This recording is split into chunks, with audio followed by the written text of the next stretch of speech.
আসসালামু আলাইকুম। আমন্ত্রণ জাগো টিভি নিউজে। সঙ্গে আছি আমি আফরিন সুমনা। শুরুতে জানিয়ে দিচ্ছি সংবাদ শিরোনাম। পাকিস্তানি যুদ্ধ বিমান দেখেই লেজ গুটিয়ে পালানো ভারতের 4টি রাফাল যুদ্ধ বিমান। কারাগার থেকেই গর্জে উঠলেন ইমরান খান। জাতীয় ঐক্যের ঘোষণা দিয়ে যুদ্ধ উন্মাদ ও আগ্রাসী মতের ভারতকে দিলেন কড়া বার্তা। ইয়েমেনি হামলার মুখে পালিয়ে যাচ্ছে যুক্তরাষ্ট্রের বিমানবাহী রণতরী হ্যারি এস ট্রুম্যান। নতুন চমক নিয়ে হাজির তেহরান। ক্ষেপণাস্ত্র উৎক্ষেপণকারী ও উচ্চ গতির শক্তিশালী যুদ্ধজাহাজ প্রকাশ্যে আনছে ইরান। মরতে মরতে বেঁচে গেল নেতানিয়াহু। জেরুজালেমে দুর্ঘটনার কবলে গাড়িবহর। কাশ্মীর ইস্যুতে উত্তেজনা। ভারত পাকিস্তানের সঙ্গে আলোচনায় বসছে যুক্তরাষ্ট্র। পাকিস্তান জিন্দাবাদ স্লোগান দেওয়ার অভিযোগ তুলে ভারতের যুবককে পিটিয়ে হত্যা।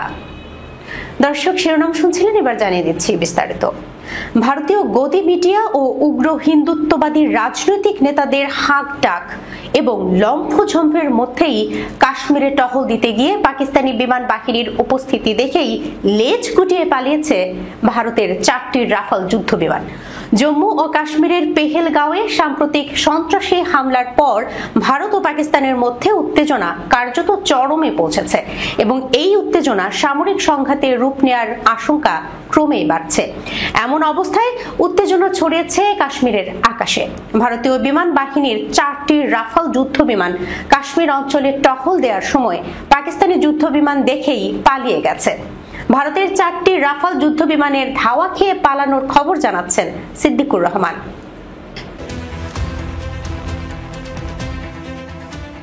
সংবাদ মাধ্যম দ্য ডন বলছে, পেহেলগামে ভয়াবহ হামলার পর ভারত পাকিস্তান উত্তেজনা যখন চরমে, তখন বুধবার পাকিস্তানের রাষ্ট্রীয় গণমাধ্যম পিটিভি নিউজ দাবি করেছে ভারতীয় যুদ্ধবিমান রাফাল কাশ্মীর অঞ্চলে টহল দিতে গিয়ে পাকিস্তানের বিমান বাহিনীর পাল্টা প্রতিক্রিয়ায় লেজ গুটিয়ে পালিয়ে যেতে বাধ্য হয়েছে।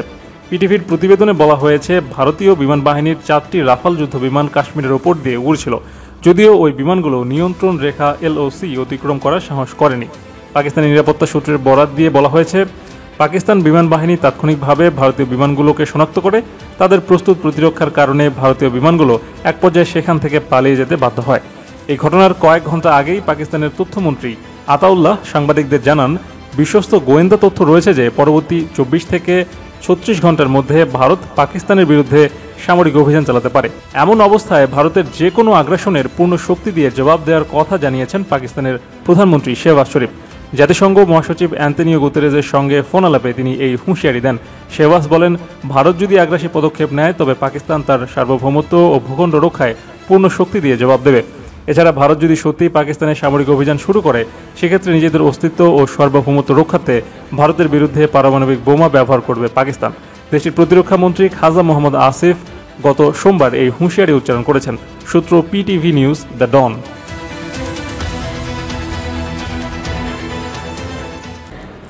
কারাগার থেকেই গর্জে উঠলেন ইমরান খান। জাতীয় ঐক্যের ঘোষণা দিয়ে যুদ্ধোন্মাদ ও আগ্রাসী মোদীর ভারতকে দিলেন কড়া বার্তা। পাকিস্তানের সাবেক প্রধানমন্ত্রী ও পাকিস্তান তেহরিক-ই-ইনসাফ পিটিআই এর প্রতিষ্ঠাতা ইমরান খান বলেছেন, নরেন্দ্র মোদীর আগ্রাসন নীতি পাকিস্তানের জনগণকে ঐক্যবদ্ধ করেছে। গোটা পাকিস্তান আজ একতাবদ্ধ হয়ে নরেন্দ্র মোদীর যুদ্ধোন্মাদ ও আগ্রাসী অবস্থানের বিরুদ্ধে দাঁড়িয়েছে। কারাবন্দী অবস্থায় আইনজীবীদের সঙ্গে আলাপচারিতায় তিনি এ মন্তব্য করেন। ইমরান খান মনে করেন, ভারতের যুদ্ধোন্মাদ ও আগ্রাসী অবস্থান পাকিস্তানের জাতীয় ঐক্যকে শক্তিশালী করেছে। বিস্তারিত প্রতিবেদনে। আদিয়ালা কারাগারে আটক থাকা অবস্থায় ইমরান খান বলেন, যদিও আমরা বর্তমানে অগণতান্ত্রিক সরকারের বৈধতা স্বীকার করি না, তবুও মোদীর এই মনোভাব কেবল ভারত পাকিস্তান সম্পর্কের জন্য নয়, বরং পুরো দক্ষিণ এশিয়ার শান্তি ও স্থিতিশীলতার জন্য একটি বড় হুমকি। কারাবন্দী অবস্থায় ইমরান খানের এমন মন্তব্য রাজনৈতিকভাবেও তাৎপর্যপূর্ণ, কারণ তিনি একদিকে বর্তমান পাক সরকারকে ভুয়া বলে সমালোচনা করছেন, অপরদিকে ভারতের বিরুদ্ধে জাতীয় ঐক্যের ডাক দিচ্ছেন। রাজনৈতিক বিশ্লেষকরা মনে করছেন এটি এক ধরনের কৌশল, যার মাধ্যমে তিনি জনগণের মধ্যে নিজের অবস্থান পুনরায় শক্তিশালী করতে চাইছেন। পিটিআই দলের ফেসবুক পেজে তার এই মন্তব্য হুবহু প্রকাশ করা হয়, যেখানে আরও উল্লেখ করা হয়, ইমরান খান বিশ্বাস করেন এখন জাতীয় সংহতির সময়। রাজনৈতিক মতপার্থক্য থাকলেও সার্বভৌমত্ব রক্ষায় জাতিকে এক কণ্ঠে কথা বলতে হবে। কাশ্মীরে ভারতীয় নিপীড়ন ক্রমেই তীব্রতর হচ্ছে বলে মন্তব্য করেছেন পাকিস্তানের সাবেক প্রধানমন্ত্রী এবং পিটিআই এর প্রতিষ্ঠাতা ইমরান খান। তার মতে এই দমনপীড়নের ফলে কাশ্মীরিদের স্বাধীনতা লাভের আকাঙ্ক্ষা আরও প্রবল হচ্ছে। পেহেলগাম হামলার ঘটনায় নিহতদের প্রতি গভীর শোক ও সমবেদনা জানিয়ে ইমরান খান বলেন, ঘটনার প্রকৃত তদন্তের পরিবর্তে ভারত সরাসরি পাকিস্তানকে দোষারোপ করছে, যা অত্যন্ত দুঃখজনক। পুলওয়ামার ঘটনার সময়েও আমরা ভারতের সঙ্গে পূর্ণ সহযোগিতার প্রস্তাব দিয়েছিলাম, কিন্তু তারা কোনো গ্রহণযোগ্য প্রমাণ হাজির করতে পারেনি। আজ পেহেলগাম নিয়ে যে প্রচারণা চালানো হচ্ছে, 2019 সালেই আমি তার পূর্বাভাস দিয়েছিলাম। কাশ্মীর ইস্যুতে নিজের অবস্থান পুনর্ব্যক্ত করে ইমরান খান বলেন, আমি সর্বদা কাশ্মীরিদের জাতিসংঘ স্বীকৃত আত্মনিয়ন্ত্রণের অধিকারের পক্ষে। ভারতের আরএসএস মুখী চিন্তাধারা শুধু দক্ষিণ এশিয়ায় নয়, গোটা অঞ্চলের শান্তির জন্য হুমকি। 370 অনুচ্ছেদ বাতিলের পর থেকে কাশ্মীরে ভারতীয় নিপীড়ন বহুগুণে বেড়ে গেছে। এর ফলে কাশ্মীরিদের স্বাধীনতার সংগ্রাম আরও শক্তিশালী হয়েছে। সূত্র দ্য নিউজ ইন্টারন্যাশনাল।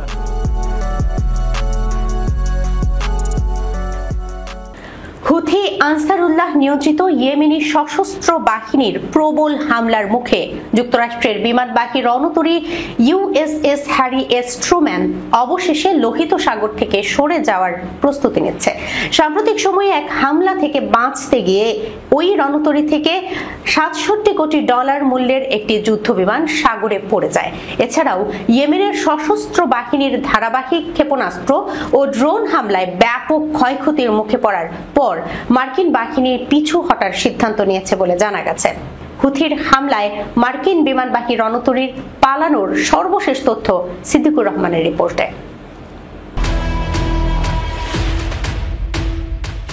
ইয়েমেনের আল মাসিরাহ টেলিভিশন দেশটির প্রতিরক্ষা মন্ত্রণালয়ের একটি সূত্রের বরাতে জানায়, ইউএসএস হ্যারি এস ট্রুম্যান রণতরী ও এর সঙ্গে থাকা যুদ্ধজাহাজগুলো শীঘ্রই লোহিত সাগর অঞ্চল ত্যাগ করবে বলে ধারণা করা হচ্ছে। ইয়েমেনি সূত্রটির দাবি, আমরা ট্রুম্যান রণতরীতে সরাসরি আঘাত হানার খবরটি নাকচ করছি না। আমরা যে কোনো মুহূর্তে এটিকে লোহিত সাগর এলাকা ত্যাগ করতে দেখতে পারি। এদিকে ইয়েমেনের সশস্ত্র বাহিনী সোমবার একটি হামলার দায় স্বীকার করে জানায়, হামলাটি ছিল মার্কিন হামলার বেসামরিক হতাহতের জবাব। তারা জানায়, নৌ, ড্রোন ও ক্ষেপণাস্ত্র বাহিনীর সমন্বয়ে পরিচালিত যৌথ অভিযানে ইউএসএস হ্যারি এস ট্রুম্যান এবং এর সঙ্গে থাকা যুদ্ধজাহাজগুলো ক্রুজ ও ব্যালিস্টিক ক্ষেপণাস্ত্র দিয়ে লক্ষ্যবস্তু করা হয়েছে। এর ফলে রণতরী ট্রুম্যান উত্তর দিকে সরে যেতে বাধ্য হয়। এদিকে আরেকটি হামলার ঘটনা থেকে বাঁচতে গিয়ে ইউএসএস হ্যারি এস ট্রুম্যান থেকে একটি FA-18E সুপার হর্নেট যুদ্ধবিমান লোহিত সাগরে পড়ে যায়। জানা গেছে, রণতরীটি আসন্ন হামলা এড়াতে হঠাৎ কৌশলগত মোড় নিলে হ্যাঙ্গার ডেকে ল্যাট করা যুদ্ধবিমানটি এবং একে টেনে নিয়ে যাওয়া একটি ট্রাক উভয়ই জাহাজ থেকে সাগরে পড়ে ডুবে যায়। বিশ্লেষকদের দাবি, ইউএসএস হ্যারি এস ট্রুম্যান যদি লোহিত সাগর অঞ্চল ছেড়ে গেলে তা প্রথম কোনো ঘটনা হবে না, কেননা এর আগেও একাধিক মার্কিন রণতরী ইয়েমেনি পাল্টা হামলার কারণে এই অঞ্চল থেকে পালিয়ে গেছে। সূত্র মেহের নিউজ।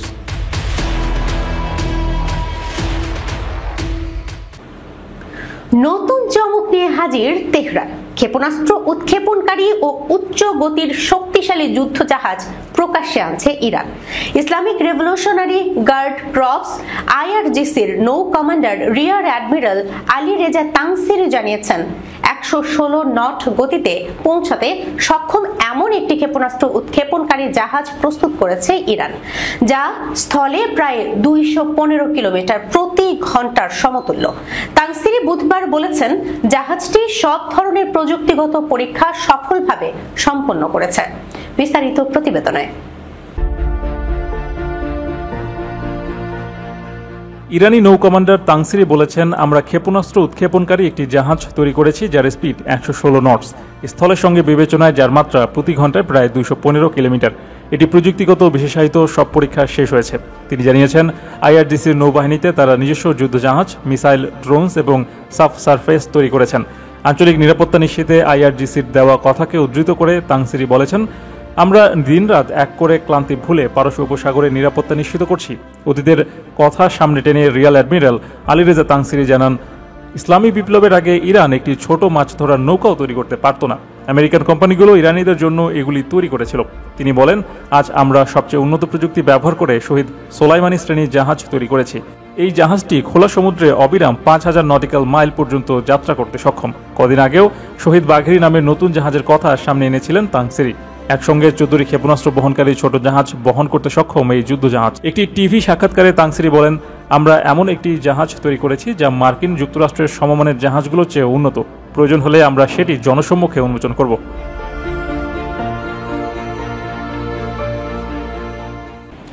ইসরায়েলি প্রধানমন্ত্রী বেনিয়ামিন নেতানিয়াহুর গাড়িবহর দুর্ঘটনার কবলে পড়েছে বলে জানা গেছে। এ ঘটনার পর গাড়িবহরটি থেমে যায় বলে জানিয়েছে ইসরায়েলের সম্প্রচার কর্তৃপক্ষ। স্থানীয় সম্প্রচার কর্তৃপক্ষ জানিয়েছে গাড়িবহরটি সম্ভবত একটি মোটরসাইকেলের সঙ্গে সংঘর্ষে লিপ্ত হয়েছিল। দুর্ঘটনার পর নেতানিয়াহুকে সরাসরি সংঘর্ষের মুখে পড়া গাড়ি থেকে দূরে সরিয়ে নেওয়া হয়। মঙ্গলবার জেরুজালেমে নিজের অফিসের কাছে ঘটে যাওয়া এ দুর্ঘটনায় নেতানিয়াহু আহত হননি বলেও উল্লেখ করেছে কর্তৃপক্ষ। প্রতিবেদন মতে এদিন নিজের বিরুদ্ধে আনা দুর্নীতি অভিযোগের জবাব দিতে তেল আবিব জেলা আদালতে ২৭তম বারের মতো হাজির হন নেতানিয়াহু। ঘুষ, জালিয়াতি এবং বিশ্বাস ভঙ্গের অভিযোগে নেতানিয়াহুর অভিযোগের শুনানির জন্য আদালত সপ্তাহে ২ বার ডাকে। নেতানিয়াহুর শুনানি আগামী ৭ মে শেষ হওয়ার কথা রয়েছে। সূত্র মিডল ইস্ট মনিটর। নতুন করে কাশ্মীর পরিস্থিতি ঘিরে ভারত পাকিস্তানের মধ্যে উত্তেজনা বৃদ্ধির প্রেক্ষিতে কূটনৈতিকভাবে হস্তক্ষেপ করেছে যুক্তরাষ্ট্র। উত্তেজনা প্রশমন এবং পরিস্থিতি নিয়ন্ত্রণে আগামী ২৪ ঘন্টার মধ্যে দুই দেশের পররাষ্ট্রমন্ত্রীর সঙ্গে কথা বলবেন মার্কিন পররাষ্ট্রমন্ত্রী মার্কো রুবিও।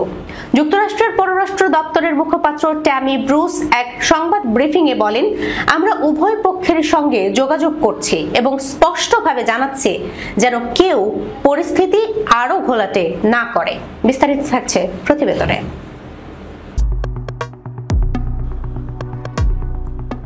ভারত এই ঘটনার জন্য পাকিস্তানকে দায়ী করলেও কোনো প্রমাণ দেয়নি। অপরদিকে পাকিস্তান দৃঢ়ভাবে অভিযোগ অস্বীকার করেছে এবং নিরপেক্ষ ও স্বচ্ছ আন্তর্জাতিক তদন্তে অংশ নেওয়ার প্রস্তাব দিয়েছে।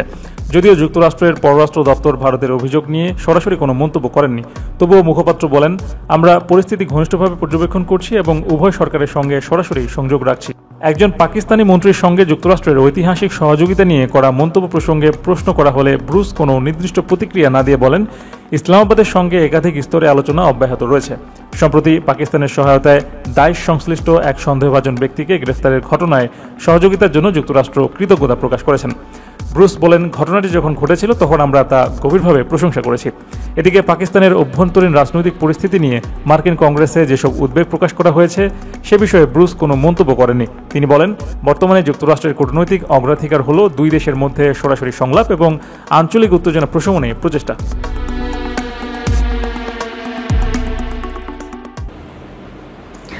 ভারতের দক্ষিণাঞ্চলীয় রাজ্য কর্ণাটকের রাজধানী বেঙ্গালুরুতে পাকিস্তান জিন্দাবাদ স্লোগান দেওয়ার অভিযোগ তুলে এক ব্যক্তিকে পিটিয়ে হত্যা করা হয়েছে। রোববার বিকাল ৩টার দিকে বেঙ্গালুরুর কুদুপু এলাকার ভাত্রা কাল্লুর্তি মন্দিরের কাছে ঘটেছে এই ঘটনা। বিস্তারিত ডেস্ক রিপোর্টে। কর্ণাটক রাজ্য সরকারের পুলিশ মন্ত্রী জে পরমেশ্বরের বরাত দিয়ে টাইমস অফ ইন্ডিয়া জানিয়েছে, রোববার দুপুরে কুদুমপুতে ভাত্রা কুল্লুতি মন্দিরের কাছে এক ব্যক্তি মব সন্ত্রাসের শিকার হয়েছেন। তাকে পিটিয়ে হত্যা করা হয়েছে। অভিযোগ, তিনি সেখানে একটি ক্রিকেট ম্যাচে পাকিস্তান জিন্দাবাদ স্লোগান দিয়েছিলেন। এই হত্যাকাণ্ডে যুক্ত ছিলেন ২৫ জন। তাদের কয়েকজনকে গ্রেফতার করা হয়েছে, বাকিদেরও গ্রেফতারের অভিযান শুরু হয়েছে। এদিকে বেঙ্গালুরু সিটি পুলিশ কমিশনার অনুপম আগরওয়াল সাংবাদিকদের জানিয়েছেন, রোববার স্থানীয় সময় বিকেল ৫টা ৩০ ওই ব্যক্তির মরদেহ উদ্ধার করা হয়। আনুমানিক ৪০ বছর বয়সী নিহত ওই ব্যক্তির নাম পরিচয় জানা যায়নি।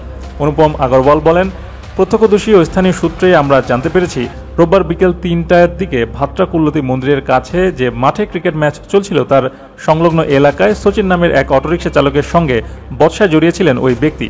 এক পর্যায়ে তিনি সচিনের গায়ে হাত তোলেন। এতে সচিন ক্ষিপ্ত হয়ে ওই ব্যক্তির উপর হামলে পড়ে এবং আশেপাশের জনতার উদ্দেশ্যে বলেন যে ওই ব্যক্তি পাকিস্তান জিন্দাবাদ স্লোগান দিয়েছেন। তিনি বলছেন, সচিনের চিৎকারে কয়েকজন অতি উৎসাহী পথচারী এসেই ওই ব্যক্তিকে পেটানো শুরু করে। এ সময় কয়েকজন পথচারী তাকে বাঁচানোর চেষ্টা করেছিলেন, কিন্তু ভিড়ের কারণে তারা ব্যর্থ হন। গণপিটুনির জেরেই ওই ব্যক্তির মৃত্যু হয়। এই মব সহিংসতায় যুক্ত হয়েছিলেন অন্তত ২৫ জন। দর্শক, এই ছিল এখনকার মতো জাগো টিভি নিউজে। যাবার আগে সংবাদ শিরোনামগুলো জানিয়ে দিচ্ছি আরো একবার। পাকিস্তানি যুদ্ধ বিমান দেখে লেজ গুটিয়ে পালানো ভারতের 4টি রাফাল যুদ্ধ বিমান।